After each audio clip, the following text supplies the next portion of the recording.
자, 우리 박수로 목사님 힘 좀 내주십시오. 감사합니다. 어제 저녁 좀 쉬셨어요? 별로 못 쉬셨죠? 가서 또 저녁 준비하시느냐고요. 자, 우리 옆에 있는 분들하고 좀 인사할까요? 자, 잘해봅시다 하고요. 네, 잘해봅시다. 속으로 대기나 잘하슈 하는 분들이 없기를 바랍니다. 지금 강명욱 전도사님이 소그룹에 대해서 이야기를 했는데 한 가지 분명한 사실은 그 소그룹에서 제가 제일 크다는 사실입니다.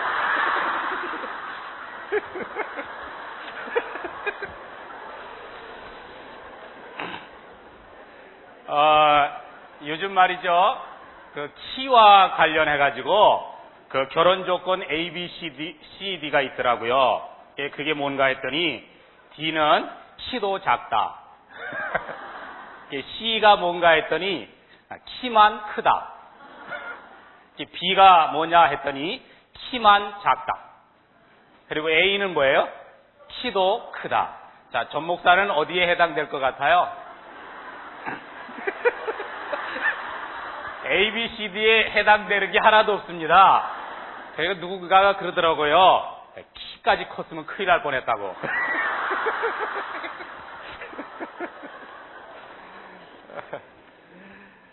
자, 우리 어제 공부한 거 좀 복습 좀 해요.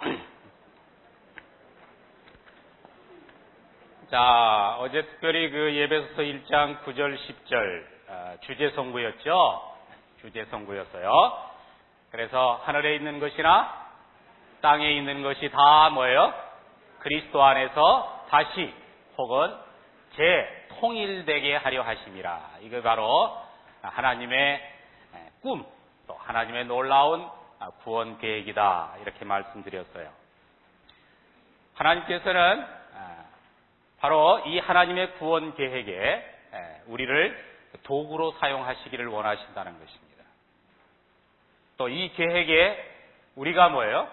그저 구경만 하는 구경꾼이 아니라 동참하기를 원하신다는 거예요. 아주 적극적으로 참여하기를 원하신다 하는 것 우리가 살펴봤고요.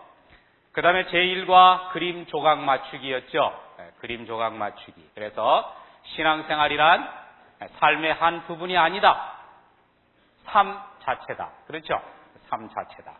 그러므로 우리의 모든 생활에 그리스도가 왕이 되셔야 하고 혹은 우리의 모든 삶에 그리스도가 주인이 되셔야 된다. 그리고 우리의 모든 생활이 그리스도가 통치하는 왕국이 되어야 한다 하는 것 우리 살펴봤어요. 그리고 제2과 성경의 배경을 통해서는 참 온 우주, 그 광활한 우주를 창조하시고 다스리시는 그분이 바로 나를 구원하기 위해서 나의 삶 가운데 찾아오셨다. 이 얼마나 감격스러운 일인가 하는 것이죠. 또한 우리 주변에 우상 종교가 얼마나 많습니까? 그런데 우리 자신이 우상 종교에 빠지지 않고 참 하나님을 섬길 수 있게 된 것, 그리고 그 하나님의 구원 계획에 우리 자신이 주인공이 될 뿐만 아니라 또한 함께 참여하는 동역자가 되었다. 이게 얼마나 감사한 일인가 하는 것 우리 살펴봤어요. 그리고 3가는 하나님이 세우신 계획이었죠. 하나님이 세우신 계획. 특별히 우리는 하나님의 형상으로 지음받았습니다. 그 형상이 바로 뭐예요? 하나님은 사랑이시다. 사랑이시다. 그래서 우리 인간은 사랑받으며 살고 또 사랑하며 살 때에 진정한 행복을 느낄 수가 있어요. 근데 참 우리 인간이 참 어리석죠? 사랑하면서 살고 또 사랑받으면서 살면 행복한데 우리가 그걸 순종하지 않고 있어요. 그렇죠? 그러니까 이렇게 우리가 살기가 참 힘들고 고통스러운 것입니다. 그리고 제4과 하나님의 계획이 펼쳐지다. 우리 하나님은 창조주이시고 그리고 모든 것을 소유하고 계신 소유주이시다.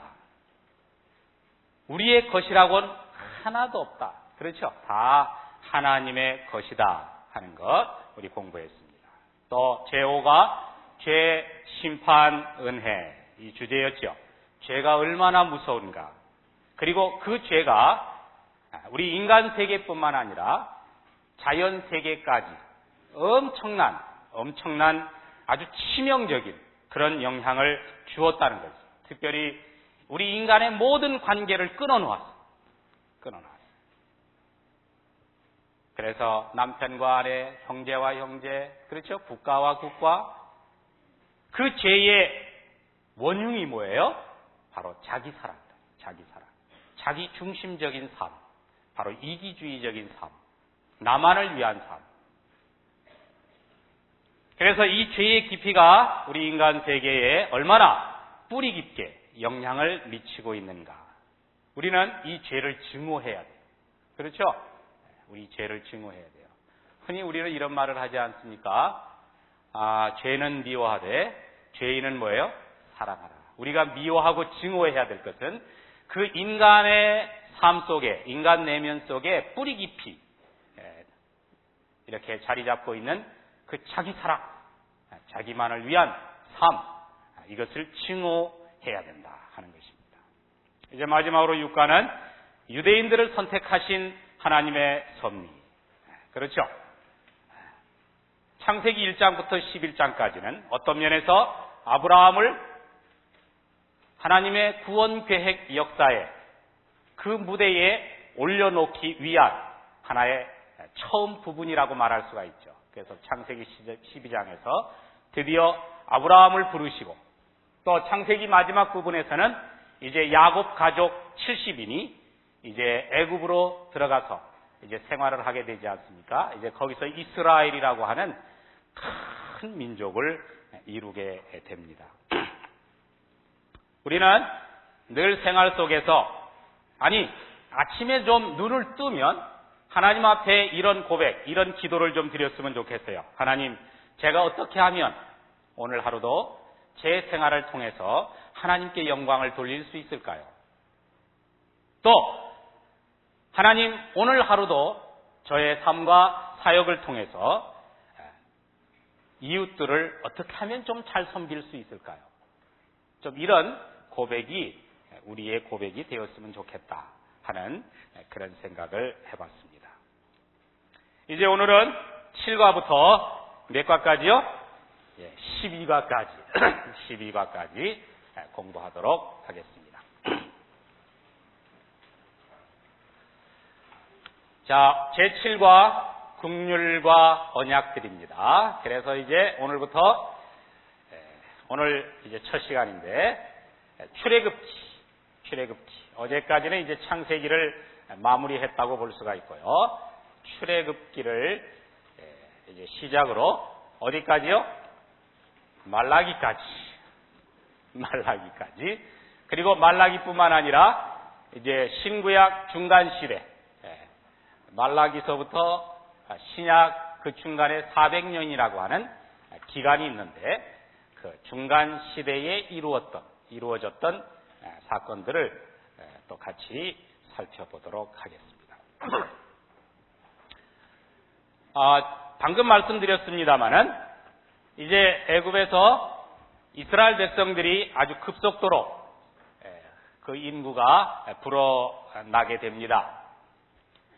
민수기 1장 46절에 보면 이스라엘 백성들이 출애굽할 때에 여자와 아이를 제외하고 약 한 60만 명이 되었다 하는 것을 보게 됩니다. 어떤 면에서는 창세기 12장에서 하나님께서 아브라함에게 약속하신 그 3가지 약속이 있었죠. 땅을 주겠다. 또 뭐예요? 자손을 주겠다. 또 내 자손을 통해서 온 민족이 복을 받겠다고 한 그 하나님의 약속이 뭐예요? 성취되고 있는 것을 보게 되죠. 그래서 남자와 여자를 제외하고 한 60만 명이 되었다 그러니까 실제적으로 출애굽한 이스라엘 백성들은 약 한 300만에서 350만 명이 되었을 것으로 추측을 합니다. 아무튼 요셉을 알지 못하는 바로왕이 이제 권세를 잡게 되면서부터 이 야곱의 후손들은 이제 노예로 중노동을 하게 되지요. 이제 출애굽기는 노예로 전락한 이스라엘 백성을 구원하는 참 위대한 장면을 담고 있는 것을 보게 됩니다. 자, 이제 여러분 첫 번째 그림을 한번 보도록 바랍니다.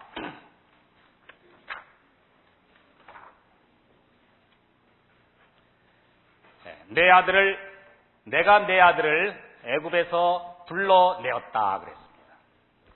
그러니까 이 그림은 출애굽 사건을 중심으로 일어난 일들을 지금 그림으로 설명해 주고 있는 것입니다. 그러니까 여러분들이 이제 이 크로스웨이 성경 연구를 하면서 하나님의 구원 계획이 지금 어떻게 한 단계 한 단계 이루어지고 있는가, 그렇죠? 그걸 잘 살펴보시기를 바랍니다. 그러니까 이 출애굽 사건은 이제 하나님의 구원 계획의 계속되는 진행이죠. 갈대아 우르에서 아브라함을 불러내시더니, 그렇죠? 우상을 섬기던 그 아브라함을 불러내시더니 이제는 애굽에서 종살이하던 이스라엘 백성들을 구출하시는 그런 내용입니다. 이 출애굽 사건은 성경의 가장 중요한 그런 사상의 기초가 됩니다. 자, 여기 나일강 삼각주 지역에 쇠사슬이 둘러싸여 있죠. 이것은 이스라엘 백성들이 애굽에서 노예 생활을 했다 하는 것을 나타내주고 있는 것입니다. 자, 여기 지중해 그 한 부분에다가 녹색으로 된 사람의 얼굴이 하나 나와 있죠. 이게 바로 누구냐면 요셉을 알지 못하는 바로 왕을 상징하는 그림입니다. 그런데 그게 막 갈라졌죠. 지진이 일어나듯이. 자, 이것은 하나님께서 바로를 뭐예요? 치셨다. 자, 여기 하나님을 상징하는 그림이 있죠. 하나님께서 바로를 뭐예요? 치셨다. 이처럼 하나님은 애굽 역사에 직접 개입하셔서 바로와 그의 군대들을 깨뜨리시고 정말 경이로운 방법으로 이스라엘 백성들을 구출하신 것입니다. 자, 그래서 이스라엘 백성들이 이제 애굽에서 나옵니다. 그래서 아마 여기쯤에서 이제 홍해가 있었겠죠. 홍해를 건넜습니다. 그리고 계속해서 마라의 쓴물, 또 엘림, 또 신광야에서 만나와 메추라기를 주시고 또 반석에서 물이 나오게 하신 사건 이야기가 이제 이렇게 나오면서 진행되었죠. 그 다음에 하나님께서는 이스라엘 백성들을 바로 시내 산으로 인도해서 그들과 더불어 언약을 맺으십니다. 그래서 율법을 주시고 그들이 친히 하나님의 백성됨을 선포하십니다. 그러니까 바로 이 부분, 이스라엘과 더불어 언약을 맺으신 것, 율법을 주신 것, 이것은 굉장히 중요한 사건이다 하는 것입니다. 자, 여러분 교재를 볼 것 같으면 자, 밑에 3번이 있죠? 3번을 보면 바로의 힘을 꺾으신 다음에 하나님께서는 그의 놀라우신 능력을 나타내 보이시면서 그의 백성을 애굽에서부터 홍해를 지나 시내 광야에까지 인도해 내셨다. 이 일련의 사건들은 출애굽으로 알려지고 있다. 이것은 구약에서 가장 중요한 사건이며 또한 신구약을 통하여 대부분의 성경적 사상의 기초가 되고 있다 그랬습니다. 자, 그 다음 5번을 보시기 바랍니다.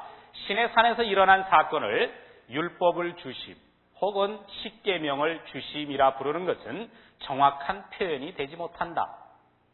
오히려 어떤 표현이 옳은 표현입니까? 하나님께서 이스라엘 백성과 언약을 맺으심이라는 제목이 오히려 정확하다고 말할 수 있다. 본관은 시내산 언약의 구조를 상세히 연구하고 이 언약과 아브라함과 맺은 언약을 비교하게 될 것이다. 여기서 이제 여러분들이 한 가지 이제 관심을 갖고 생각해야 될 것은 아브라함과 맺은 언약과 그 다음에 이제 바로 이 시내산에서 맺은 이 언약의 차이를 이제 여러분들이 어떤 차이점이 있는가 하는 것, 이제 이게 굉장히 중요하다 하는 것입니다. 이러한 개괄적인 설명을 통해 시내산 언약은 시내산 위에서 일어난 일들을 중심으로 상징적으로 설명될 것이다. 그래서 자, 이스라엘 백성들이 이 시내산에서 하나님과 더불어 언약을 맺고 그 다음에 이제 계속해서 이 광야에서 거의 40년 가까이 여기서 방황을 하게 되죠. 방황을 하게 됩니다. 그리고 바로 이 원 부분, 이 광야에서 이스라엘 백성들이 얼마나 원망하고 얼마나 불평을 많이 했는지, 그것은 마치 구원받은 우리들이 어떤 면에서 이 세상에서 사는 것은 광야 생활과도 같아요. 그렇죠? 그런데 그 광야 생활을 하면서 그 구원받은 기쁨, 구원받은 감격은 다 잊어버리고 그저 원망하고 불평하고 하는 우리들의 모습을 볼 수 있다 하는 것입니다. 그래서 드디어 이제 하나님께서는 오래전부터 약속했던 땅, 이 가나안 땅으로 이스라엘 백성을 인도하게 되십니다. 여기 우측의 노란 부분이 바로 가나안 땅을 의미하죠. 사실 어떤 면에서 이스라엘 야곱 가족이 그저 하나님께서 머물라고 했던 가나안 땅에 그저 머물러 있었더라면 왜 애굽으로 들어갔어요? 그렇죠? 가나안 땅은 원래 하나님이 주신 약속의 땅이었잖아요. 그곳에 좀 기근이 있었더라도 좀 거기 머물러 있었어야 돼요. 무슨 말인지 아시겠어요? 우리들도 마찬가지죠. 우리는 하나님의 언약의 말씀, 그 약속의 말씀 안에 머물러 있으면 됩니다. 그렇죠? 머물러 있으면 돼요. 조금 그곳에 기근이 있고 힘든 일이 있다고 쪼르륵 어디로 가요? 애굽으로 들어가서는 안 된다. 애굽으로 들어가서는 안 된다. 그래서 애굽으로 들어가자 어떻게 했어요? 거기서 얼마나 오랫동안 참 종살이를 하게 됩니까? 그래서 거의 300년 동안 이 노예 생활, 그리고 40년 동안의 광야 생활, 그래서 다시 원점으로 돌아가는, 가나안으로 다시 들어가는 이런 고난을 자초하게 되는 것을 보게 됩니다.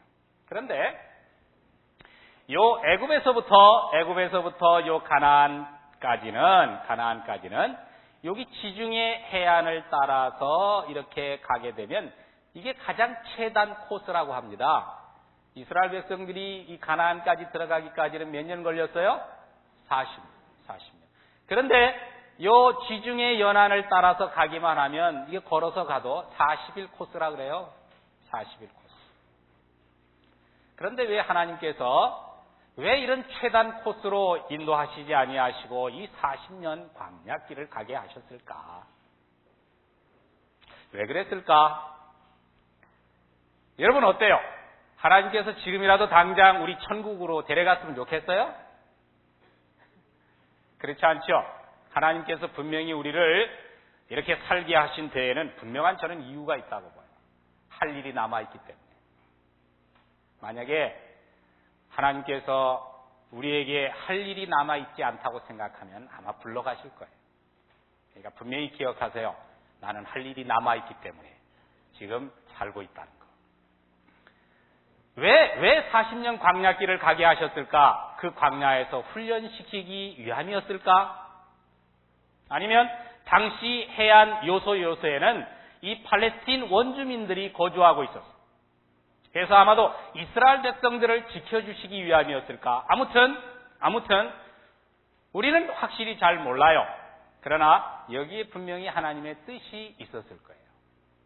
자, 따라합시다. 하나님께서는 항상 우리에게 최단 코스로 인도하시지는 않지만 그분은 항상 우리에게 최상의 코스로 인도해 주신다. 아멘. 비록 그것이 40년이 걸리는 코스였다 할지라도 그것은 하나님 편에서 볼 때는 최상의 코스였다.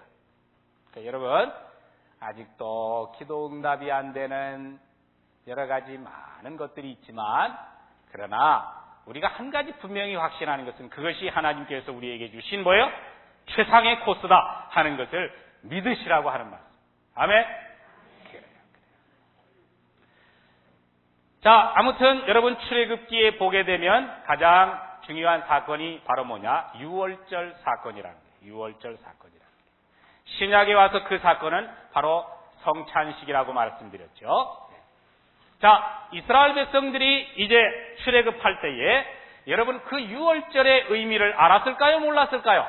뭐 문설주에 양의 피를 발라라 뭐 이 의미를 알았을까요? 몰랐을까요? 전혀 몰랐어요. 전혀 몰랐어요. 그런데 한 가지 분명한 것은 그들은 하나님을 믿고 그저 말씀하신 대로 뭐요? 순종했다는 거예요. 이게 지혜입니다. 여러분 뭐가 지혜예요? 그저 하나님의 말씀대로 순종하는 것이 지혜다. 그저 믿고 순종하는 것, 단순한 믿음을 요구하는 것. 그렇죠? 오늘 이것도 하나님께서 우리에게 요구하시는 것이다. 그리고 우리가 출애굽기에서 또 우리가 간과할 수 없는 이스라엘 민족의 지도자 한 사람이 나옵니다. 그게 누굽니까? 모세입니다. 모세. 무디 목사님은 모세에 대해서 이렇게 이야기를 했습니다. 모세가 120년 동안 살았잖아요. 그런데 40년간 모세는 자기가 어떤 굉장한 인물인 줄 알았다. 애굽에서. 그러나 40년간은 자기가 아무것도 아닌 것을 배웠다. 어디에서? 미디안 광야에서. 그리고 40년 동안은 하나님은 아무것도 아닌 사람을 사용하신다 하는 것을 배웠다. 이렇게 이야기를 했어요. 자, 그 다음 그림 보겠습니다.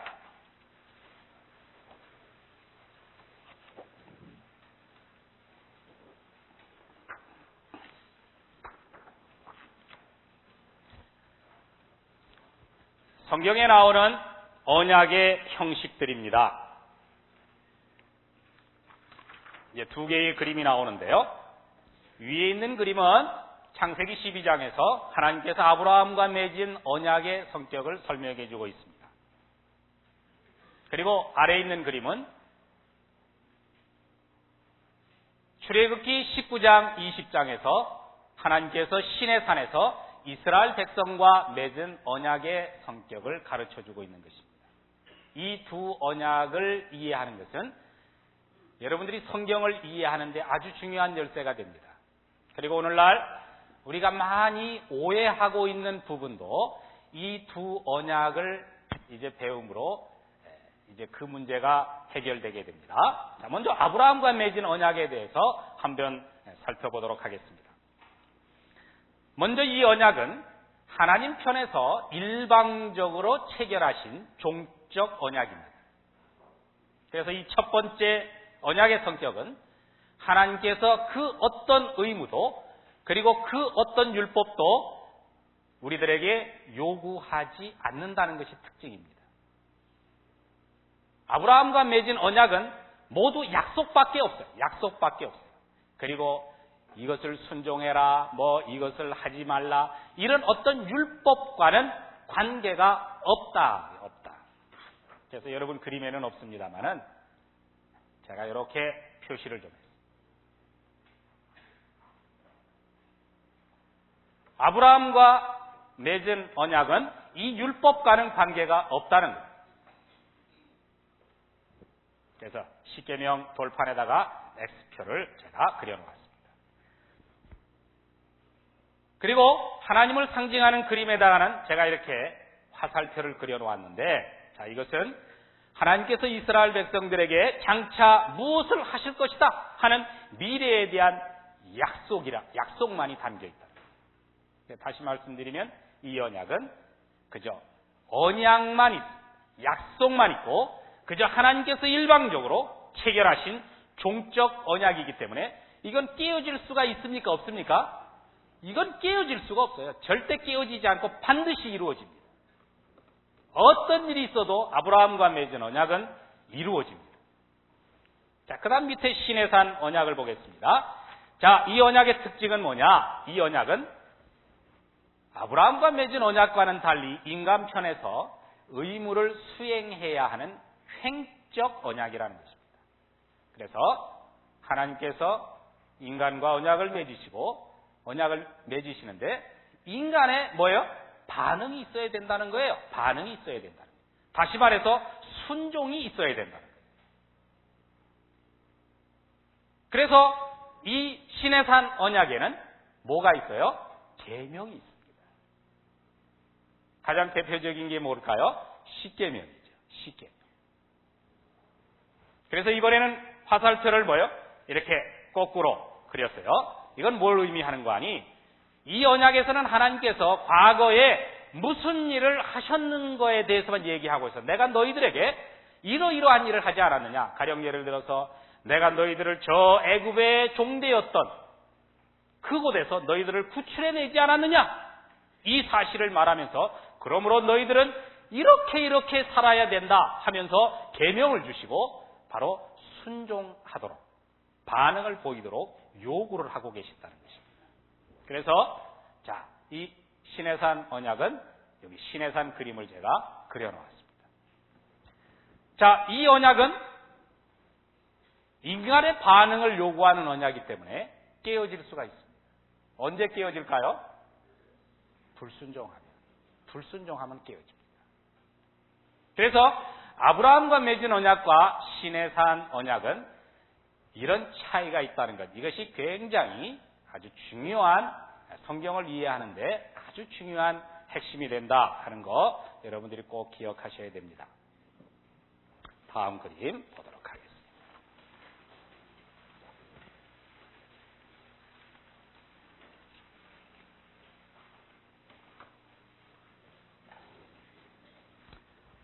언약과 연관된 사항들입니다. 자, 이 그림은 시내산 언약의 공동체를 나타내주는 그림입니다. 자, 여러분 하나님의 본래의 계획을 아시나요? 자, 이 그림을 보시고 자, 어제 보았던 그림을 먼저 좀 또 한번 보세요. 이게 바로 뭐였어요? 하나님께서 가지고 계셨던 원래의 계획이었죠. 자, 이 그림을 보시고 그 다음에 자, 이 그림을 보시라는 겁니다. 자, 핵심은 뭐냐? 왜 하나님께서 이스라엘 백성과 시내산 언약을 체결하셨느냐는 거예요. 그것은 바로 아까 하나님의 그 원래의 계획에서 나타난 것처럼 어떻게 하면 우리 인간이 그렇게 조화를 이루며 살 수 있을까? 바로 조화를 위해서 바로 이 언약을 체결하셨다는 것입니다. 그래서 율법을 주신 거예요. 하나님께서 우리에게 왜 율법을 주셨느냐? 율법의 핵심이 뭐예요? 하나님을 사랑하라는 거죠. 크게 두 가지로 말한다면 그 다음 또 뭐죠? 이웃을 섬기라는 거예요. 사랑하라는 거예요. 그러면 어떻게 해요? 조화를 이루면서 살 수 있다. 그 자기 사랑이라고 하는 그 사랑 때문에 깨어진 관계들이 회복될 수 있다. 그것을 위해서 바로 이 시내산 언약을 주신 거예요. 그러니까 여러분, 시내산 언약은 선한 것입니까? 악한 것입니까? 네, 선한 것이에요. 하나님께서 우리들을 위해서 주신 바로 말씀이라는 거죠. 여러분, 교재 보세요. 첫째 달을 보세요. 맨 위에 보면 하나님께서 이스라엘 백성과 시내산에서 언약을 체결하셨을 때 그게 뭐예요? 은혜로 맺으셨으며 그들이 서로 함께 다 같이 조화를 이루고 긍휼히 여기며 사는 방법을 가르치실 목적으로 율법을 제정하셨다. 그 다음 하나님께서 시내산에서 제정하신 율법의 목표는 다 같이 인류를 위한 그의 본래적인 목적을 보여주신 것이다. 그러니까 율법은 선한 것입니다. 오늘날 교회 안에 많은 그리스도인들이 오해하고 있는 것 가운데 참 잘못된 것 하나가 뭐냐면 율법은 지키지 않아도 된다. 이건 정말 교회가 그동안 잘못 가르쳐온 거예요. 마치 율법은 지키지 않아도 되고 이제는 굉장히 수준 낮은 어떤 것으로 생각하는 그런 경향이 우리 자신도 모르게 그걸 가지고 있어요. 이건 정말 잘못된 거예요. 율법의 핵심이 뭐예요? 하나님을 사랑하라는 거예요. 그 다음 뭐예요? 이웃을 섬기고 사랑하라는 거예요. 왜? 그것은 하나님의 본래적인 계획을 위해서 주신 것인데 이상하게 이 율법에 대해서 그동안 많이 오해를 해왔어요. 그런데 이 시내산 언약은 아주 특징이 하나 있어요. 그게 뭐냐면 그 언약을 가만히 살펴보면 이렇게 6 부분으로 나누어져 있어요. 자, 이 6 부분은 시내산 언약을 여러분들이 나중에 이제 출애굽기 19장에서부터 뭐 출애굽기나 신명기나 뭐 여기 뭐 그 율법에 대한 이야기를 할 때마다 꼭 이런 구조를 6가지 구조를 따르는 것을 보게 돼요. 그래서 첫 번째가 뭐냐면 여러분 교재에 다 있으니까 나중에 한번 읽어보세요. 전문이라 그러는데 이게 뭐냐면 나는 너의 하나님 여호와니라 이걸 먼저 선포합니다. 내가 누구냐 하는 것을 선포해요. 그 다음 두 번째가 역사적 진술입니다. 나는 너를 애굽 땅 존대였던 집에서 인도하여 내었느니라. 그래서 하나님께서 그들에게 무슨 일을 하셨는가를 기억하게 합니다. 그래서 내가 너희들을 위해서 이러한 일을 했다. 그래서 과거에 어떤 일을 하셨는가 우리에게 베푸신 은혜, 하나님이 베푸신 사랑에 대해서 회상하도록 만드십니다. 그 다음에 세 번째는 여기 돌비로 되어 있죠. 자, 내가 이러한 일을 너희들에게 해줬다. 그러므로 너희들은 이렇게 살아야 된다 하면서 주신 것이 바로 뭐예요? 계명이다.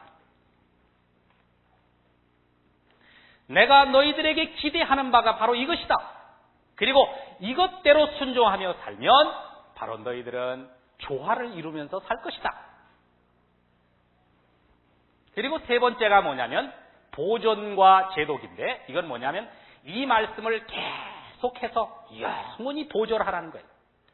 그리고 이 말씀을 한 번 듣고 끝나는 것이 아니라 다시 읽고 다시 듣고 하라. 그래서 제독이다. 계속해서 보존하고 계속해서 또 읽어라.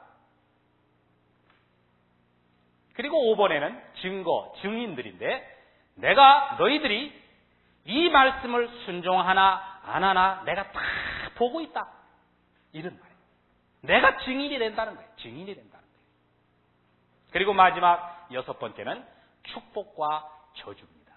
만약에 너희들이 이 말씀을 순종하면 내가 너희들에게 복을 주겠다. 그러나 만약에 이 말씀을 순종하지 않으면 저주를 받는다. 그 대표적인 것이 바로 뭐예요? 신명기 28장입니다.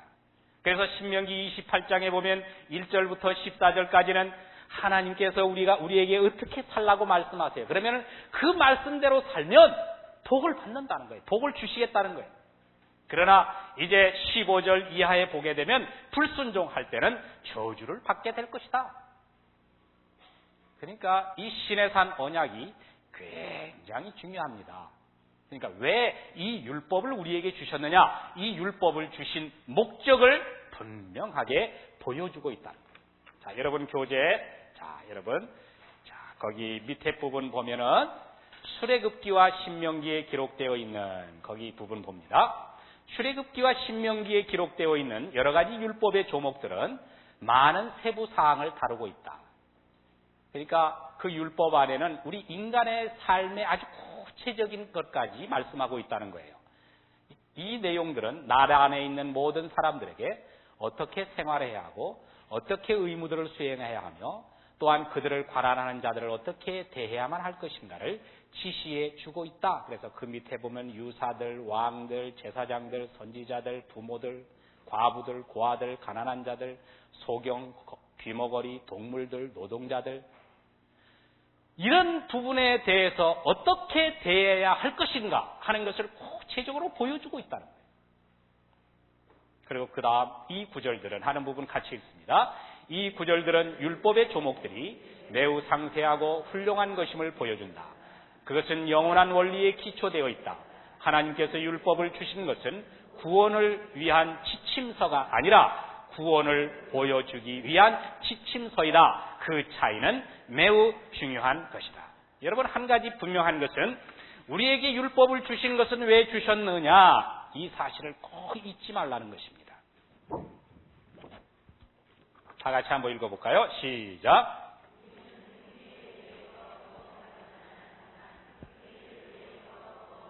네, 이것은 정말 중요한 말씀입니다.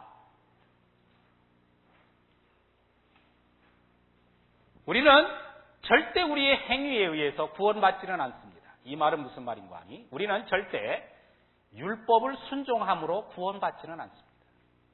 무슨 말인지 아셨어요? 율법은 하나님께서 우리의 행복을 위해서 주셨습니다. 순종하면 복을 받습니다. 절대 우리는 율법을 순종해서 구원받지는 않습니다. 그러나 행위를 위해서 뭐예요? 구원받았다 하는 사실을 꼭 기억해야 됩니다. 우리는 율법을 순종함으로 우리 주변에 있는 깨어진 관계들을 회복해야 할 그런 책임이 있는 사람들입니다. 그러니까 어떤 면에서는 이 행위를 위해서 구원받았다 하는 말이에요. 우리는 그동안 이런 말을 많이 듣습니다. 우리가 구원받은 것은 행위에 의해서 구원받은 것이 아니다. 믿음으로 구원받았다. 이걸 너무 지나치게 강조하다 보니까 뭐예요? 행위가 그저 아무것도 아닌 것처럼 이런 잘못된 그런 의식들이 우리 안에 많이 있다는 거예요. 이것은 정말 잘못된 거예요. 다음 그림 보겠습니다.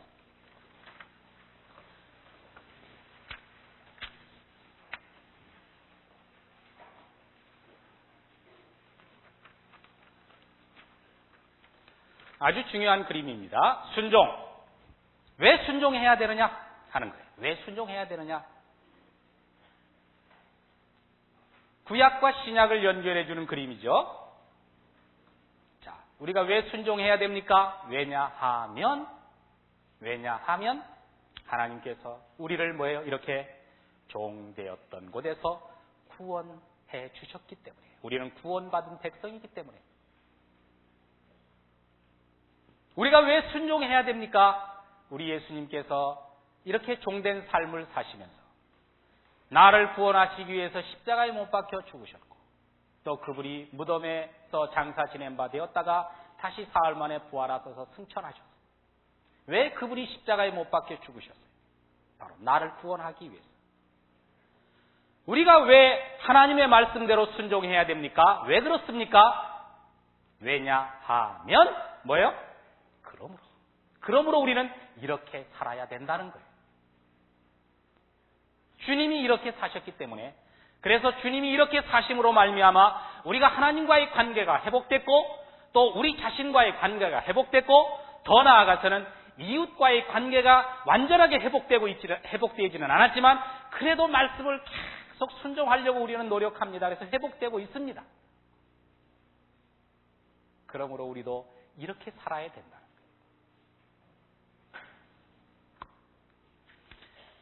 왜냐하면 뭐예요? 그러므로 이것은 성경의 굉장히 중요한 핵심입니다. 우리는 그동안 뭐만 강조했어요? 많은 교회들이 뭐 왜냐하면 이것만 강조했다. 왜냐하면. 그러나 우리 사랑의 교회는 어때요? 우리는 저 세상으로부터 부름받은 하나님의 백성이다. 많은 교회가 이것만을 강조했어요.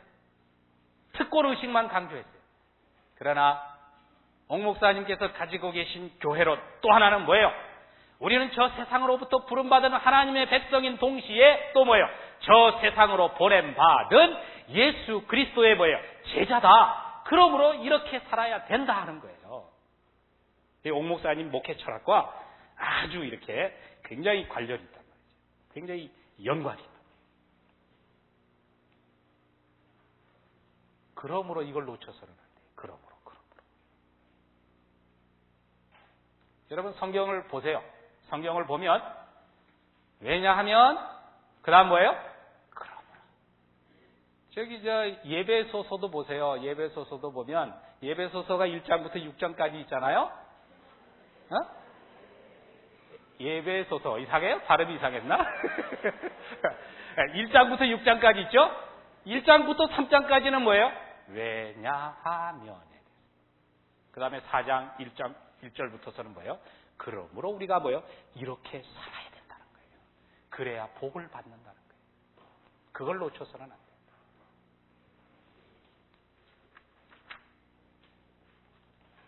이것은 이제 성경이 우리에게 주는 이제 구약과 신약이 계속해서 우리에게 주는 교훈이다 하는 거, 이것을 지금 말씀하고 있는 것입니다. 10분간 휴식하겠습니다.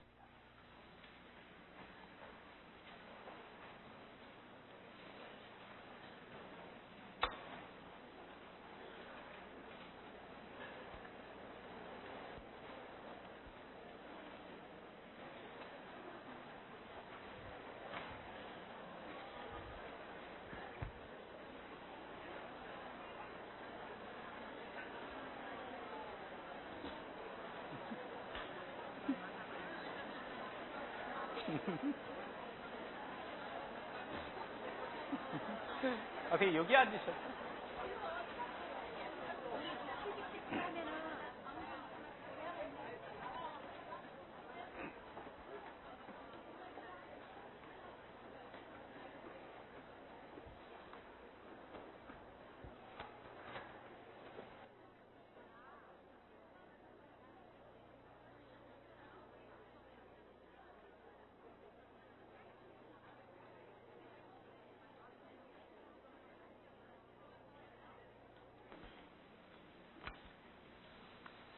어느 교회 목사님한테 성도 한 분이 찾아와서 질문을 했대요. 뭐라고 질문을 했는가 하니, 목사님 교회에 가면 말이죠, 할렐루야 할렐루야라는 말을 많이 하는데 그게 도대체 무슨 뜻이에요? 하고 물었어요. 목사님이 그거요? 하고 대답을 해주려고 했더니 깜빡 잊었어요. 그렇다고 또 그거요 했는데 또 모른다고 할 수는 없고, 그래서 자신 있게 대답을 했어요. 뭐라고 대답했을까요? 그 목사님이 이렇게 대답을 했대요. 경복궁에 가면 경회루가 있고 삼척에 가면 죽소루가 있는데 천국에 가면 할렐루가 있다고.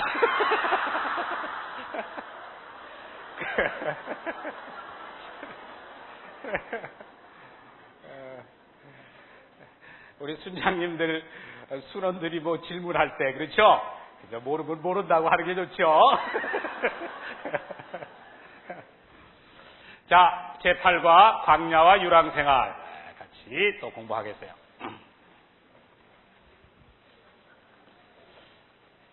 성미가 급한 이스라엘 백성들입니다.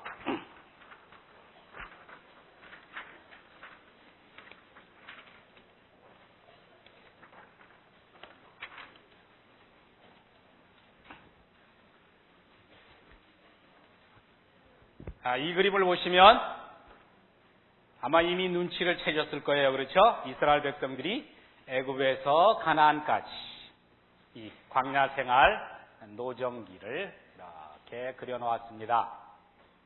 그래서 여기에 보면 아라비아 숫자가 쭉 나와 있죠? 1, 2, 3, 4, 5, 6, 7. 여기 바로 뭐냐면 성경에서 보여주는 이스라엘 백성들이 머물렀던 여러 장소의 이름입니다.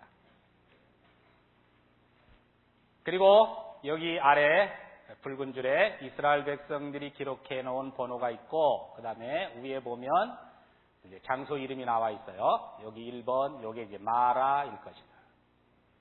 2번, 어디요? 엘림일 것이다. 사실 성경에 언급된 이런 지명들이 과연 지금의 어디냐 하는 것을 단정하기는 매우 어려워요. 지금도 이제 그 애굽, 그 팔레스틴 그곳에 가서 과연 성경에서 말하고 있는 지명이 어디겠느냐 하고 이렇게 찾기는 그렇게 쉽지는 않아요.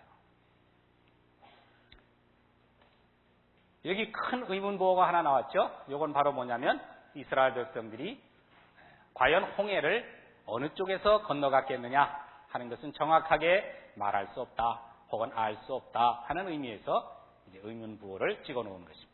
그리고 바로 의문부호 밑에 뭐가 있어요?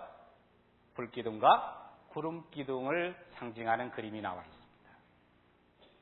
이렇게 참 하나님도 자상하시죠? 그 광야 생활에서 밤에는 춥지 않도록 불기둥으로, 낮에는 또 너무 덥지 않도록 구름기둥으로. 얼마나 자상하신지. 사실 우리의 삶 속에서도 이렇게 가만히 하나님의 시각을 가지고 좀 바라보면 우리의 삶 속에서도 이런 보이지 않는 구름기둥, 불기둥들이 많이 있어요. 그리고 여기 아까도 얘기했지만 가데스 바네아라고 하는 이곳에서 이스라엘 백성들이 무려 38년 머물러 살았던 곳인데 얼마나 이곳에서 원망하고 불평했는지. 그래서 이스라엘 백성들이 가나안에 들어가기까지의 그들의 행적을 바라보게 되면, 여러분 성경을 봅니다마는 그들이 가나안에 들어갈 자격이 있는 사람들이에요? 없는 사람들이요. 그저 광야 생활하면서 계속 죄 짓는 일만 되풀이하고 있어요. 이게 바로 우리 인간 역사예요.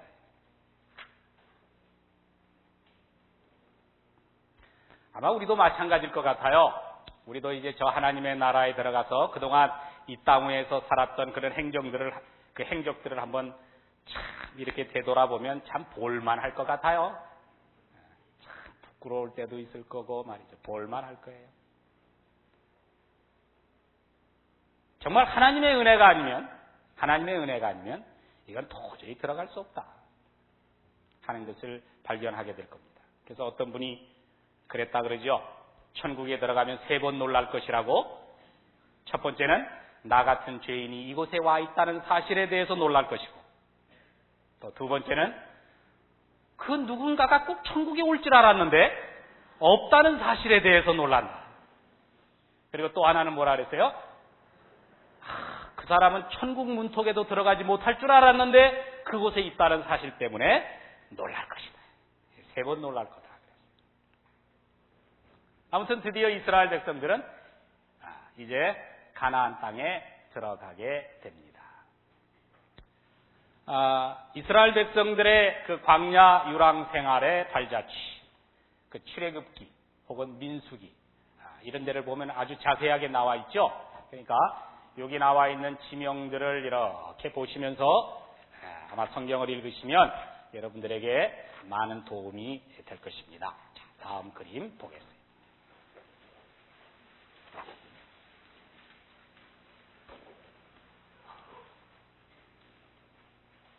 자, 이것은 여호와께서 이스라엘 백성에게 땅을 주심. 지금 어디 하고 있는 줄 아세요? 여호수아입니다. 여호수아. 그러니까 이스라엘 백성들의 가나안 땅 정복, 노정표죠. 여호수아서에 나오는 이야기입니다. 여호수아서는 정복의 책이라고 말하죠. 또 가나안 기업을 위한 전쟁의 책이다. 이렇게도 말합니다. 이제 여호수아서를 보시면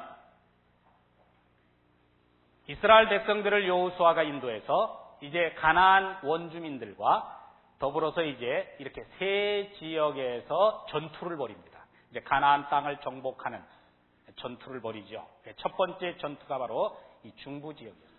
중부 지역. 이쪽. 그리고 두 번째 전투가 바로 이 남부 지역이었어요. 그리고 세 번째 전투가 바로 뭐예요?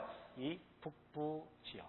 이렇게 3번에 걸쳐서 여호수아서를 보게 되면 전투를 벌이는 것을 보게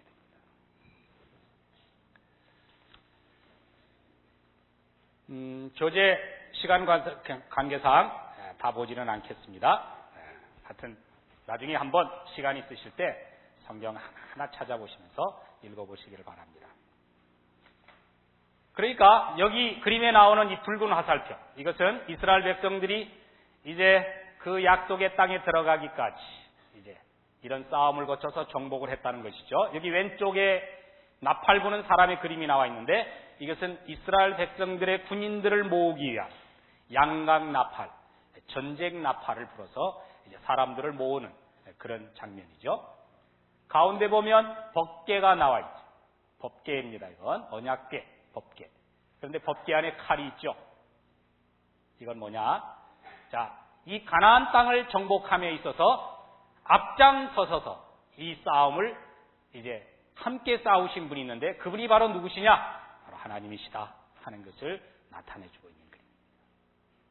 그래서 여호수아서는 3 부분으로 나눌 수가 있습니다. 첫째는 가나안 진입, 또 하나는 가나안 정복, 그리고 또 하나는 이제 가나안에 정착하면서 땅을 분배하는 그런 내용들이 나옵니다. 자, 다음 그림 보겠습니다.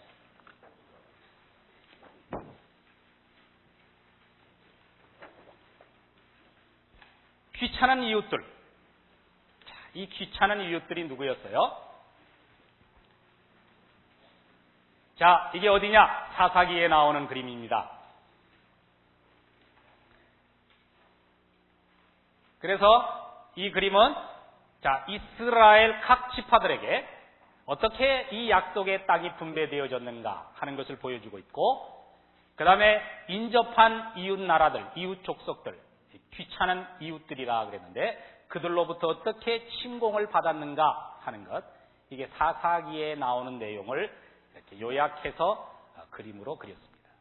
어떤 분은 사사기를 가리켜서 이스라엘 민족의 암흑시대 역사다 이렇게 말했습니다. 그러니까 여러분 사사기를 보면 압니다마는 죄가 계속 반복되죠. 예? 똑같은 죄가 계속 반복되는 것을 보게 돼요. 그래서 또 어떤 분은 말하기를 사사기는 백성들은 하나님을 버렸으며 하나님은 백성들을 버리셨다. 이렇게도 얘기를 했어요. 자, 사사기의 중심 내용이 뭘까요? 자, 오래간만에 성경 한 군데 찾아봐요. 사사기 16장 7절.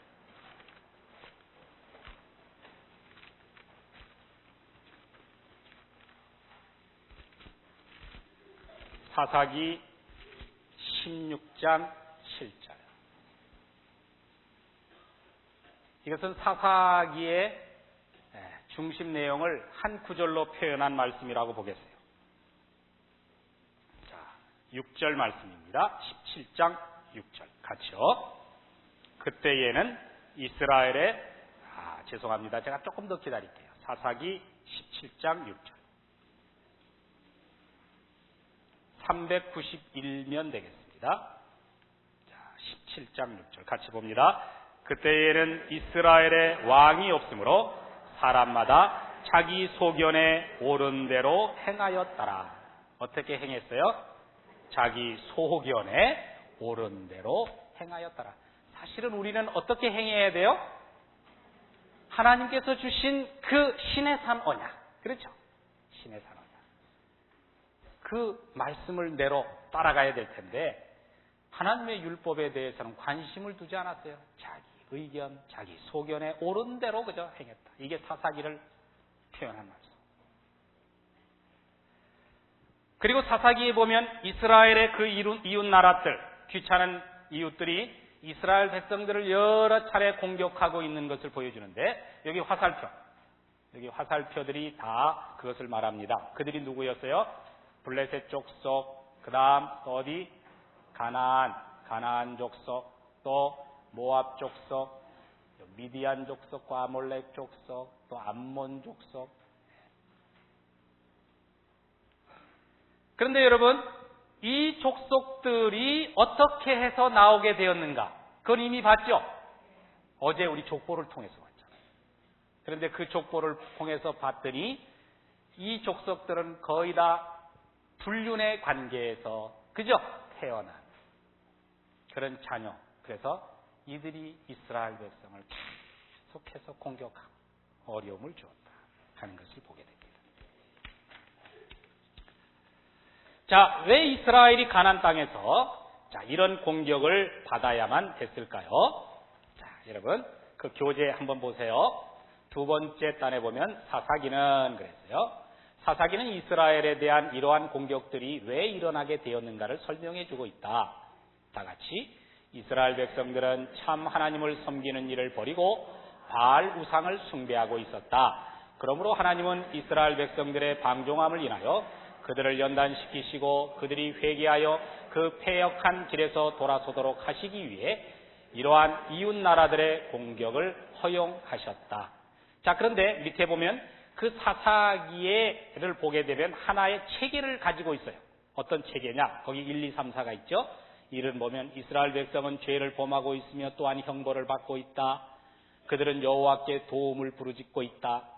여호와께서 백성들을 구원하시기 위해 구원자 즉 사사를 세우시곤 한다. 백성들은 구원을 받지만 또다시 범죄하게 된다. 그리고 그러한 전체 과정이 또 되풀이 되고 있다. 그러니까 이런 이야기들이 몇 번 사사기에 반복되는 줄 아세요? 7번. 그러니까 어떤 분이 말이죠 이런 말을 했어요. 사사기에 보면 7번 배신, 7나라의 예속, 또 7번 구출. 또 같은 죄가 반복되는 것을 보게 돼요. 그런데 자, 이렇게 계속해서 반복되는 죄가 바로 뭐예요? 신의 산 언약을 순종하지 않았다. 시내산 언약을 깨고 뭘 섬겼느냐? 바알을 섬겼어요. 그러니까 순종하면 축복, 불순종하면 뭐요? 저주. 이것이 그대로 계속 적용되고 있던 거예요. 자, 왼쪽에 있는 이 우상 그림은 바알이 어떻게 생겼는가 하는 것을 보여주는 그림이에요. 자, 그 앞에 이스라엘 농부가 곡식을 거둬들이고 있죠. 바알 신은 무슨 신이었습니까? 풍요의 신이었어요. 그러니까 이스라엘 백성들도 이 가나안에 들어가서 소위 이 풍요의 신이라고 하는 바알에게 유혹되었던 거예요.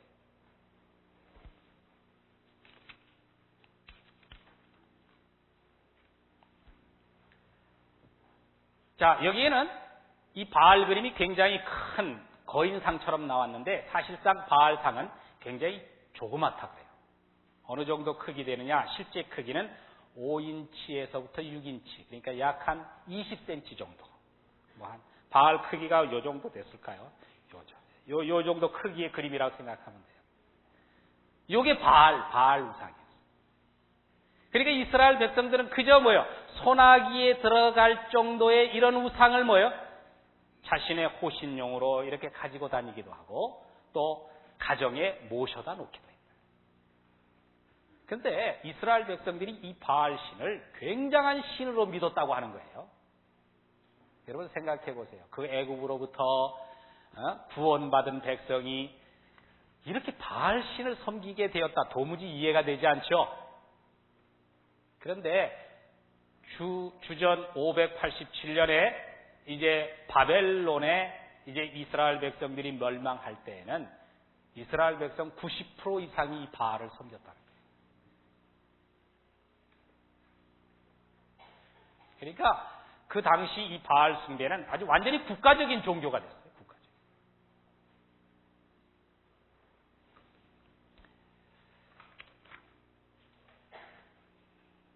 자, 다음 그림 보겠습니다.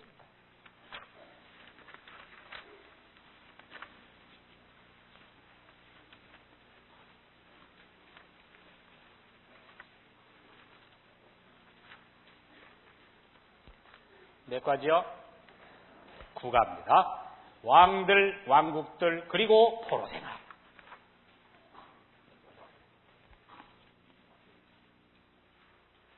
여호수아 사사기 끝났고요. 이젠 어디예요?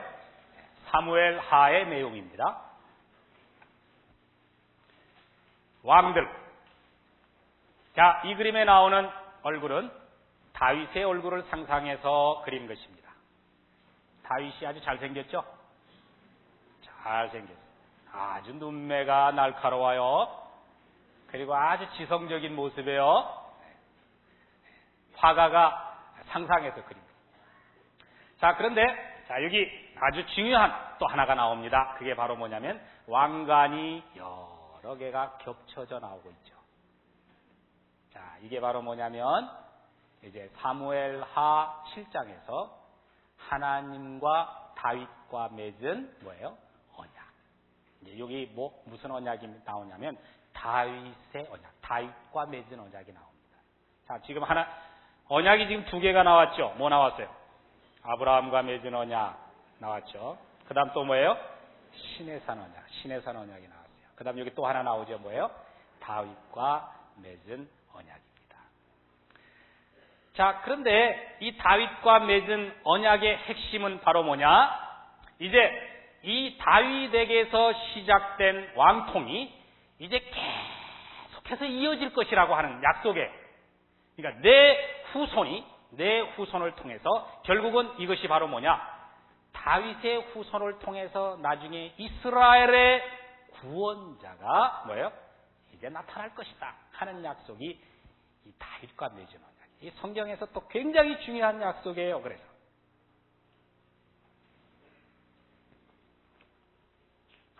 자, 여러분 이건 중요하기 때문에 좀 살펴봐야 돼요. 사무엘 하 7장을 보세요.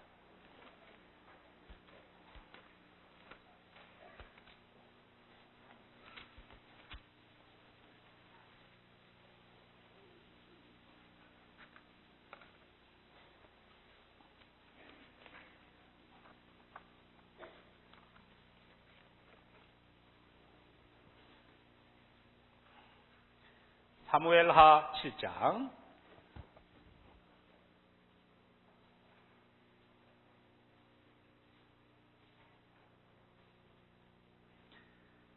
자, 우선 하나만 봐요. 16절 보세요. 사무엘하 7장 16절 같이요. 내 집과 내 나라가 내 앞에서 영원히 보존되고 내 위가 영원히 견고하리라 하셨다 하라. 야, 이게 바로 뭐냐면요, 예수 그리스도를 내다보면서 다윗과 맺은 언약입니다.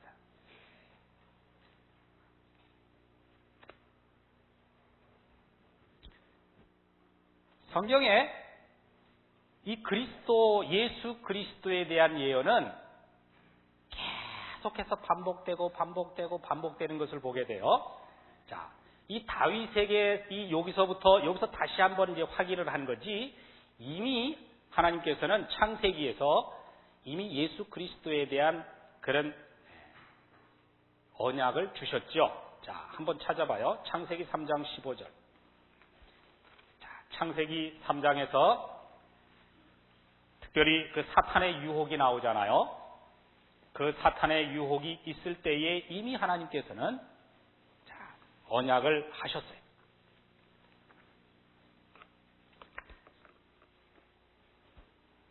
창세기 3장 15절 보세요. 자, 다 같이. 내가 너로 여자와 원수가 되게 하고 너의 후손도 여자의 후손과 원수가 되게 하리니 여자의 후손은 내 머리를 상하게 할 것이요 너는 그의 발꿈치를 상하게 할 것이니라 하시고, 자, 이걸 가리켜서 우리는 원시복음이라고 해요. 자, 이걸 누굴 내다보고 한 거예요? 바로 예수 그리스도를 내다보고 한 거예요. 자, 그 다음 또 보세요. 창세기 22장 18절. 성경이 계속해서 예수 그리스도에 대해서 어떻게 예언하고 있는가? 창세기 22장 18절. 이건 아브라함에게 주신 말씀이에요. 그러니까 창세기 12장에서 하나님께서 아브라함과 언약을 맺으시고 그 언약을 계속 반복하는 가운데, 자, 18절에서 뭐라고 말씀하시나 보세요. 같이 시작. 또 내 씨로 말미암아 천하 만민이 복을 얻으리니 이는 내가 나의 말을 준행하였음이니라 하셨다 하니라. 내 씨로 말미암아 천하 만민이 복을 얻을 것이다.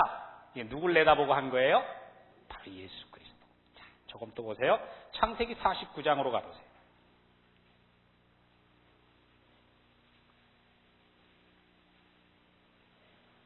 창세기 49장 10절 말씀.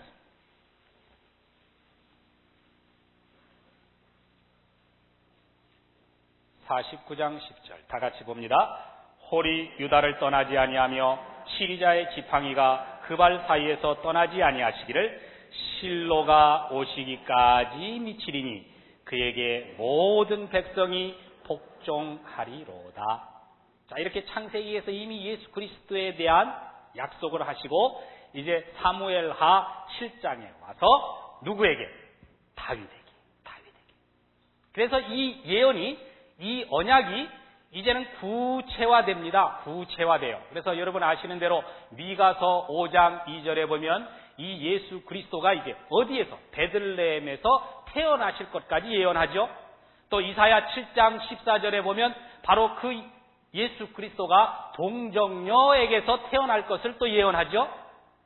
그리고 이사야 53장에 보면 그가 십자가를 어떻게 치실 것인가? 그가 찔림은 우리의 허물을 인하며 그가 상함은 우리의 죄악을 인함이라 해가지고 아주 구체적으로 이렇게 보여주고 있는 것을 보게 돼요.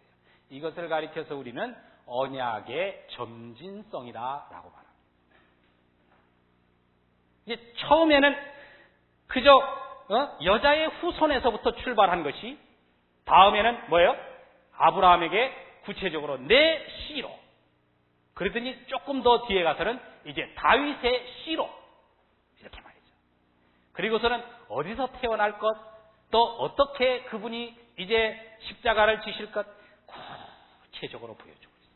그리고 나서 이제 마태복음 1장 1절에 와서 뭐라고 말해요?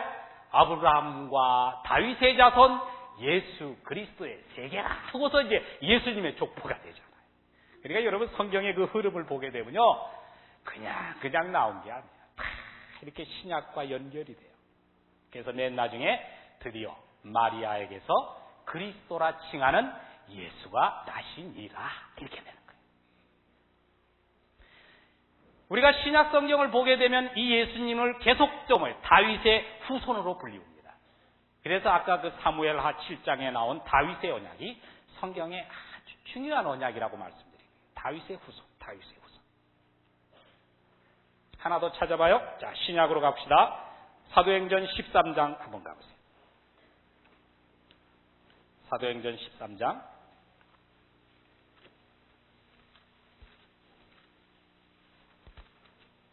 22절, 23절.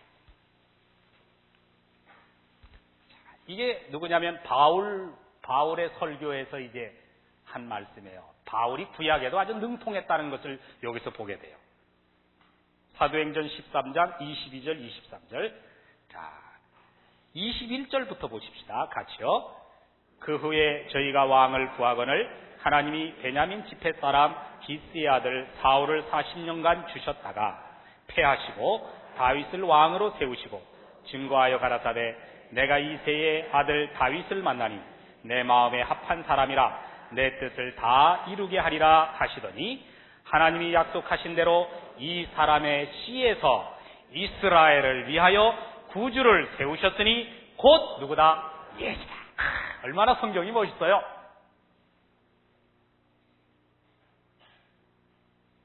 이게 계속돼요. 그리고 이제 예수님 자신이 요한계시록 22장 성경 제일 마지막에서 뭐라고 말씀하시나 보세요. 자, 요한계시록 22장 16절. 뭐 중간에 여러 성경이 있습니다만은 뭐 시간 관계상 그냥 넘어. 이제 마지막으로 이제 요한계시록 22장 16절을 보세요. 이게 바로 예수님 자신이 성경의 마지막 장인 요한계시록에서 자신과 다윗과 동일시하고 계시는 것을 보게 됩니다. 16절입니다. 같이요. 나 예수는 교회들을 위하여 내 사자를 보내어 이것들을 너희에게 증거하게 하였노라. 나는 다윗의 뿌리요 자손이니 곧 광명한 새벽별이라 하시더라. 자, 이것을 볼 때 왜 제가 이 사무엘하 7장 다윗과 맺은 언약을 이렇게 강조하는가를 이해하시겠죠? 그래서 중요합니다.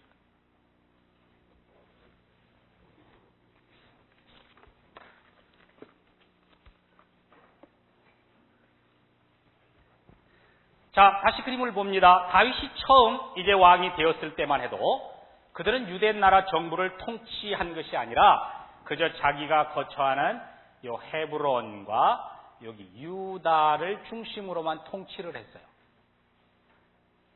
그러니까 이 북부 지역, 이 지역을 이제 다윗이 이렇게 통치하기까지는 다윗이 왕이 된 이후 7년이라는 세월이 걸려요. 그리고 다윗은 원래 이스라엘의 수도는 어디였느냐면 헤브론이었어요. 그런데 다윗이 왕이 되고 이제 수도를 어디로 옮기는 거 아니? 예루살렘으로 옮깁니다. 이것도 굉장히 신학적인 의미가 있어요. 또 여기 법궤 그림이 있는데 이 법궤가 어디에 있었는가 하니? 이 기럇 여야림이라고 하는 곳에 있었는데 이 법궤를 다시 이제 예루살렘으로 옮겨옵니다. 그래서 이제 나중에 이 예루살렘을 가리켜서 다윗의 성이다. 다윗의 성이다. 이렇게 이름을 고치죠. 그래서 다윗이 통치하던 시대에 아주 중요한 네 가지 사건이 나오는데 지금 말씀드린 대로 예루살렘이 이스라엘의 수도가 되었다는 거. 그리고 또 하나는 바로 이 다윗 시대에 이제 모든 정치적인 그런 적들이 이제 제거됩니다. 그래서 아말렉, 에돔 족속, 블레셋 족속, 이 모든 모압, 암몬, 요 그림에 나와 있는 대로 자, 여기에 따른 뭐예요? 다윗 시대에 아주 엄청난 영토 확장이 이루어집니다. 이게 이제 다윗 시대에 일어난 사건이에요. 그리고 이 예루살렘이 이제 이스라엘의 종교 중심지가 됩니다. 종교 중심지가 됩니다. 그리고 장차 이제 이 예루살렘은 신약에 와서 이제 열방을 구원하기 위한 하나님의 후속사적인 면에서 대단히 중요한 지역이죠. 그래서 오직 성령이 너희에게 임하시면 맨 처음이 어디예요? 예루살렘 와서부터 시작을 합니다. 그리고 이제 또 하나, 이 다윗 시대의 또 한 가지 사건은 밧세바 사건이죠. 밧세바와의 범죄로 인해서 통일 왕국이 분열하는 조짐이 시작되죠. 자, 여기 노란 국경선, 이것은 바로 다윗이 확장한 영토입니다. 이스라엘 역사상 다윗만큼 이렇게 넓은 국토를 확장한 왕이 없었어요. 그래서 지금도 이스라엘은 이 다윗을 국가적인 영웅으로 칭송을 하고 있습니다. 그리고 이 다윗 시대의 이런 왕국 시대, 이때를 지금도 그리워하죠. 그래서 이 다윗 시대를 히브리 민족의 황금 시대라고도 말합니다. 자, 그런데 이상한 것은 뭐냐? 여러분 보세요. 구약에서 그토록 많이 예언한 이 다윗의 후손이신 예수님이 자기 백성에게 오셨어요. 그런데 어떻게 했어요? 유대인들은 이 예수님을 환영하지 않았다. 이스라엘 백성들이 얼마나 메시아를 기다렸어요? 지금도 기다리잖아요. 그런데 왜 그 예수 그리스도를 메시아로 왜 못 받아들였을까? 왜 그랬는 줄 알아요? 그들은 다윗처럼 이렇게 국토를 다시 회복하는 정치적인 메시아를 기다렸어요. 이게 바로 유대인들의 메시아관입니다. 그래서 전에 이스라엘의 국방장관인 모세 다얀이라는 사람이 있었죠. 그래서 6.1 전쟁을 통해서 이스라엘 국토가 얼마나 넓어졌어요. 그럴 때 이 이스라엘 사람들은 야, 이 사람이 메시아가 아닌가? 이렇게 오해까지. 이렇게 그들은 정치적인 메시아를 기다렸지만 다윗의 후손인 예수님이 오셔서는 어떻게 하셨나요? 우리가 그동안 그림에서 많이 봤지만 발을 씻겨주고 자기들을 따르는 제자들에게 나와 같은 일을 하라고 하시면서 말이죠.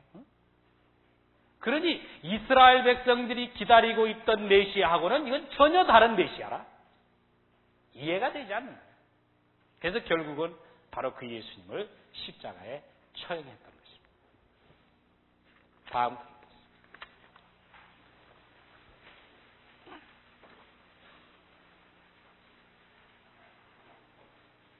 자, 다윗 다음에 누가 왕이 되나요? 솔로몬. 그렇죠. 열왕기 상의 내용입니다. 특별히 솔로몬은 이스라엘 백성들이 왜 위대한 왕으로 영웅으로 취급을 하는 거 아니? 솔로몬이 말해요. 성전을 지었기 때문에 그래요. 성전을. 그래서 여기 성전 모형도가 나와 있습니다. 솔로몬에 대한 이야기가 이제 열왕기 상에 나옵니다만은 무려 9장이 솔로몬이 성전을 지은 이야기가 나옵니다. 그래서 솔로몬 이야기 중에 가장 중심되는 이야기가 뭐냐면 성전 짓는 이야기예요. 열왕기상 3장에서부터 11장까지가 바로 그 내용이죠. 근데 이제 문제는 뭐냐면 솔로몬이 이 성전을 건축하기 위해서 어떻게 했어요? 백성들을 노예처럼 부려먹었다는 거예요. 그래서 여기 아주 무거운 짐을 지고 있는 사람 그림이 나오죠. 이것은 바로 성전을 짓기 위해서 백성들을 이렇게 노예처럼 혹사시켰다 하는 것을 말해주는 그림이에요. 자, 이것이 하나님께서 주신 율법과 옳은 일이에요? 그런 일이에요? 네, 성전을 짓는다고 하면서 백성들을 혹사시켰다. 이건 벌써 그 시대가 벌써 하나님의 말씀과 벌써 왕부터 멀리 떨어져 살았다는 것을 보게 돼요. 율법의 정신과는 전혀 상관없는 아주 포악한 정치를 했던 것입니다. 그래서 솔로몬이 자기 궁전을 짓는데 20년 가까이, 또 성전을 짓는데 7년 가까이,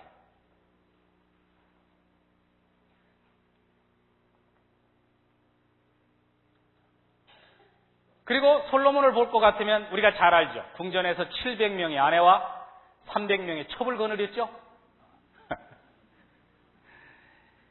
자, 이로 말미암아 이스라엘 왕국이 이제 두 왕국으로 갈라지죠. 그래서 여기 노란 바탕과 녹색 바탕은 이제 솔로몬이 세상을 떠난 다음에 이스라엘 통일 왕국이 북방 이스라엘과 남방 유다로 갈라졌다 하는 것을 나타내 보여주고 있고, 여기 칼이 있는 것은 솔로몬이 죽고 난 뒤 나라가 두 개로 갈라지고 두 왕국이 서로 대적을 했다 하는 것을 가리켜주는 그림입니다.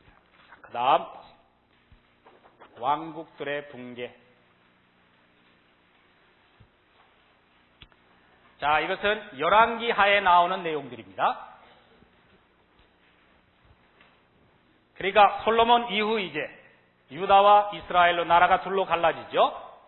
그래서 이제 남쪽과 북쪽 왕들의 계보를 이렇게 소개하는 그림입니다.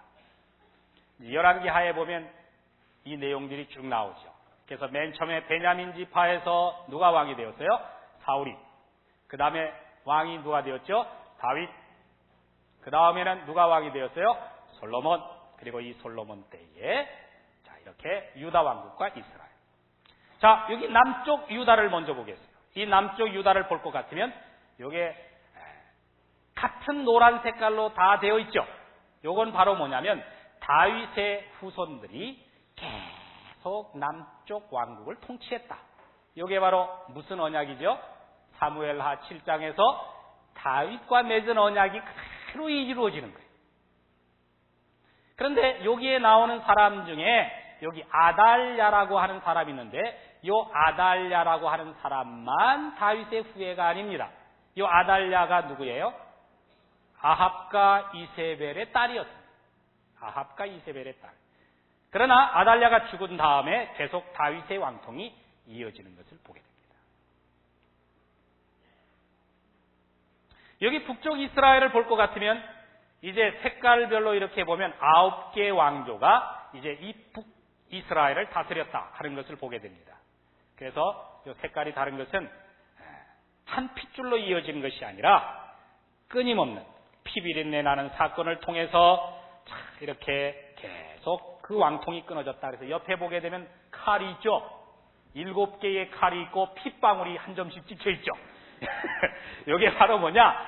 7개의 왕족 가운데 9개의 왕족 가운데 7개 왕조가 왕들이 암살에 의해서 쓰러졌다는 거예요. 근데 여기 오므리만은 시므리를 죽이지 않고 왕이 되었어요. 오므리 시므리. 자, 이것 하나만 제외하고는 모두 암살에 의해서 그 왕권을 빼앗았다는 거죠. 그런데 시므리도 암살은 당하지 않았지만 스스로 목숨을 끊었어요. 그러니까 역시 피 흘림으로 그 왕통이 끊어진 것을 보게 됩니다. 자, 여기 보게 되면 왕들 이름 가운데 이렇게 체크를 노란 별로 체크를 했죠. 요게 바로 뭐냐면 그런대로 성경에서 뭐냐면 그런대로 선한 왕으로 그래도 말하고 있는 왕들이 이 왕이었다. 그런데 사실 여러분 아까 얘기했지만 솔로몬이 선한 왕이었어요? 예. 백성들을 그렇게 했죠. 뭐 그렇게 많은 첩을 거느려. 그런데 왜 선한 왕으로 이렇게 해놨을까? 성경에서 말하는, 특별히 이 사무엘에서 말하는, 여기서 말하는 선한 왕은 뭐 신앙적으로 도덕적으로 좋은 왕이라는 개념이 아니에요.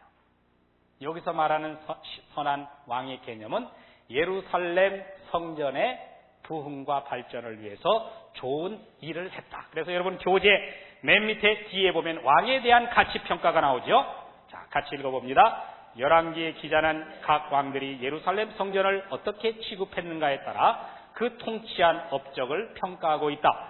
유다의 몇몇 왕들을 칭찬하고 있는 반면 북왕국의 왕들은 아무런 칭찬을 받지 못하고 있다. 북왕국의 왕들은 한 가지로 예루살렘에서보다는 북쪽 지역에서 예배 드리는 것을 경청하였다. 자, 그 다음 그림 보세요.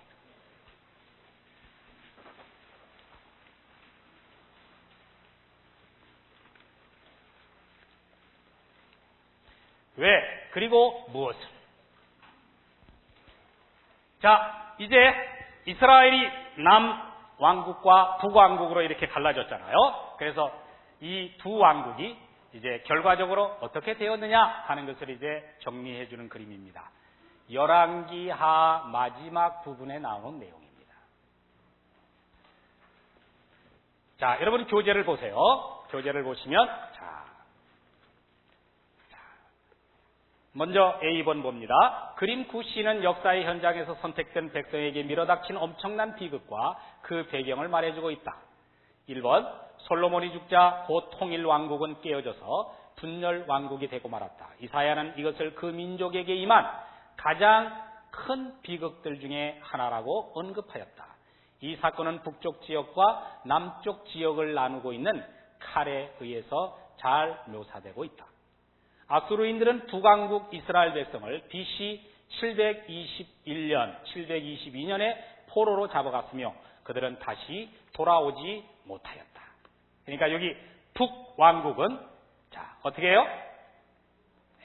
아수르에 의해서 주전 721년에 이렇게 포로로 잡혀갔다. 그런데 요때 바로 요 시대에 어느 종족이 나오는 거 아니? 사마리아 종족이 이때 나옵니다. 그러니까 어떻게 해서 사마리아 종족이 생겼느냐? 북쪽 이스라엘이 아수르에 거의 포로로 잡혀가고 약간의 남은 백성들이 있었어요. 그런데 아수르는 이 남겨놓은 이스라엘 백성들과 또 딴 나라에서 포로로 잡아온 사람들과 같이 결혼을 시켰어요. 강제로 결혼을 시켰어요. 여기서 나온 소위 혼혈 민족이죠. 그 민족이 바로 누구냐면 사마리아인입니다. 근데 여러분, 유대인들이 사마리아인들을 얼마나 싫어했어요? 그렇죠? 사마리아인들을 얼마나 이때 나온 민족입니다. 지금도 마찬가지예요. 지금도 말이죠. 유대인들은 그러니까 지금까지 그러니까 그때부터 지금까지 하면 약 한 2500년 지금도 사마리아인들을 그렇게 미워해요. 그런데 몇 년 전인가 제가 보니까 이 사마리아인들이 지금도 약 한 500명 정도가 남아있대요. 그래서 지금도 메시아를 기다리고 있대요. 그런데도 지금까지도 이 사마리아인들을 유대인들이 그렇게 미워해요. 근데 여러분 생각해 보세요. 이 사마리아인들 사실은 불쌍히 여겨야 할 민족 아닙니까? 안 그래요? 자기들이 포로로 잡혀가고 남았던 민족인데 강제로 결혼을 시켜가지고 혼혈아가 되었다면 그 민족은 불쌍히 여겨야 되잖아요. 그러니까 유대인들이 이래요. 그러니까 왜 유대인들이 이렇게 되었는가는 이제 뒤에 가서 또 나옵니다. 자, 그 다음 3번 보세요. 바벨론인들은 남왕국 유다 백성을 두 차례에 걸쳐서 주전 597년과 587년에 걸쳐서 포로로 잡아갔는 바 바벨론에 끌려간 많은 사람들이 그 고국으로 귀환할 수 있었다. 이 내용은 어디에 나오던가요? 에스라, 느헤미야에서. 그래가지고 자, 이거 보세요. 이제 유다 민족은 이제 바벨론에 의해서 이렇게 끌려가게 됩니다. 자, 그런데 이제 여기 퀘션 마크가 있어요. 퀘션 마크. 이건 뭐냐면 이제 이스라엘 백성들이 가지고 있었던 의문입니다. 다시 말해서 여러분 B번에 나와 있죠. 바벨론으로 끌려간 사람들이 여러 가지 심각한 질문들을 했을 것이다 하는 점은 너무나 당연하다. 그림 9C는 이 질문들 중에 몇 가지를 설명해 주고 있다. 자, 이스라엘 백성들이 보세요. 이제 북이스라엘, 남왕국이 다 멸망을 했어요. 그들에게 남은 질문이 하나 있어요. 그게 바로 뭐냐? 자, 하나님께서 다윗과 맺은 약속은 어떻게 된 것이냐? 이런 질문을 갖게 되겠죠? 그게 바로 1번입니다. 다윗에게 주어진 약속은 어떻게 이루어지게 될 것이며 또 다윗 왕조는 어떻게 될 것인가 하는 의문이에요. 또 뿐만 아니라 또 어떤 의문을 가지고 있었는가 하니 자, 2번에 볼 것 같으면 바벨론은 BC 588년, 587년에 있었던 전쟁에서 유다와 예루살렘 그리고 성전을 완전히 파괴하였다. 그들은 실제적으로 전 지역에 걸쳐 모든 것을 완전히 파괴하였다. 예루살렘을 파괴하고 성전을 무너뜨렸다. 자, 이러한 모든 것은 자신들이 선택된 백성이요, 그 땅은 그들의 특별한 영역이요, 예루살렘은 영구적인 왕조의 중심지이며 하나님은 예루살렘 성전에 임재하신다고 믿는 이스라엘 백성들에게 치명적인 타격을 주었다. 야, 우리는 하나님의 택한 백성이 아니었느냐? 그런데 이거 어떻게 된 거냐? 하나님의 성전도 다 파괴됐고 이거 도대체 어떻게 된 거냐? 그런 질문이에요. 그 다음에 또 세 번째 질문은 뭐였어요? 3번에 보니까 어떤 사람들은 하나님이 존재하시지 않는 것이 아닌가? 그러니까 하나님이 정말 우리를 사랑하시나? 하나님이 과연 존재하시나? 자, 이제 맨 밑에 보세요. 자, 앞으로 하는 부분 있죠. 다 같이 읽어봅니다. 앞으로 자세히 살펴보게 되겠지만 유다 백성이 바벨론에서 포로 생활을 한 것은 결코 그들의 역사가 끝이 났다는 것을 의미하지는 않는다. 하나님께서 그들이 포로로 잡혀가는 일을 허용하신 데에는 그럴 만한 이유가 있다. 그게 바로 뭐였어요? 신의 산 언약을 파괴했기 때문이다. 있었으며 바벨론에서 불의 연단을 거치게 하시고 그들을 위한 그 후에 뭐요? 놀라운 계획이 이미 뭐요? 세워져 있다. 야, 이게 바로 뭡니까? 하나님의 구원 계획이시다 하는 거죠. 자, 이제 밥 먹고 또 모여야 되겠죠? 자, 우리 찬양 하나 하도록 하겠습니다.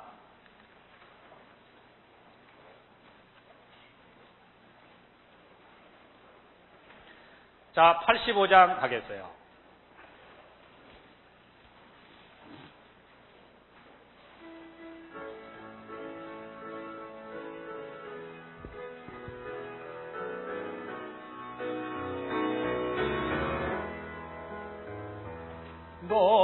너는 시냇가에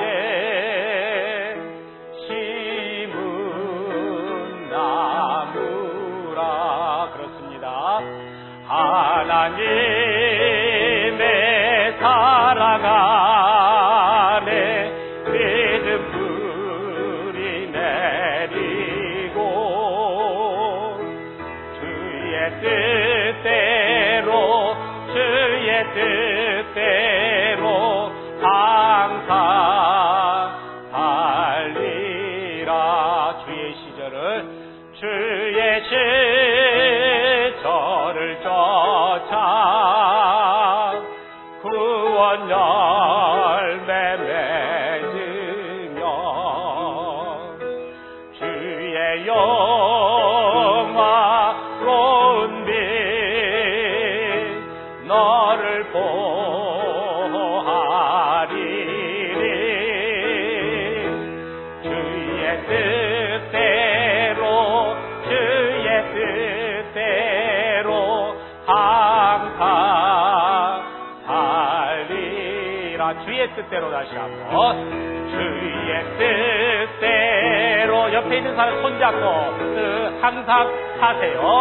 항상 하세요. 다시 한번 주의 뜻대로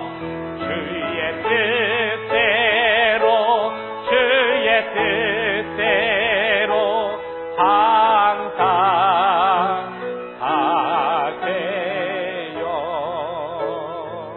아멘. 기도하겠습니다.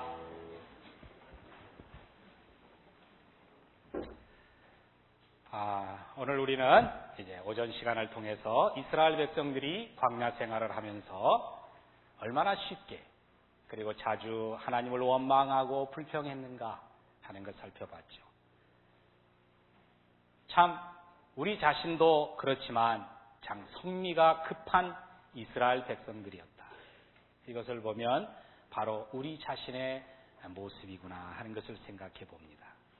또 여러분 사사기를 통해서 7번 배신, 7나라의 7번 예속, 또 7번 구속 계속 반복되는 그 죄의 순환을 봅니다.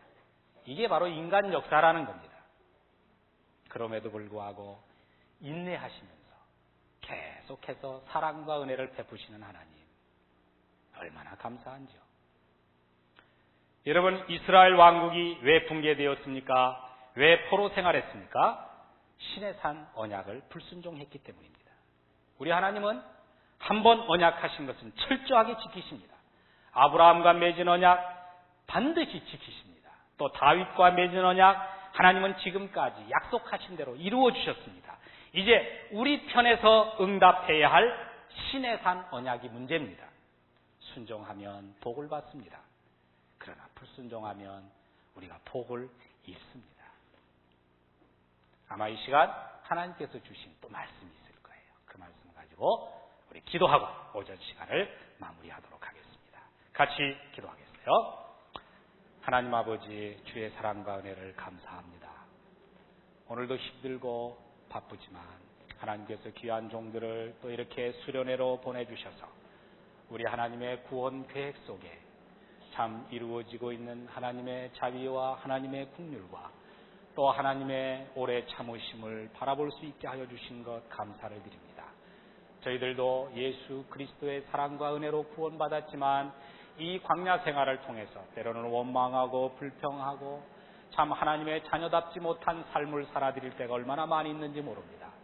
주님께서는 우리에게 하나님을 사랑하고 또 서로 사랑하고 섬기며 살라고, 그러면 이제 깨어졌던 관계들이 회복되고 하나님께서 원래 계획하셨던 그 조화로운 삶을 살 것이라고 말씀하고 계시지만 아버지 하나님, 아직도 우리 속에 있는 이기심과 또 자기 중심적인 삶 때문에 주님, 우리가 함께 사랑하지 못하고 조화를 이루지 못하는 것 용서해 주시옵소서.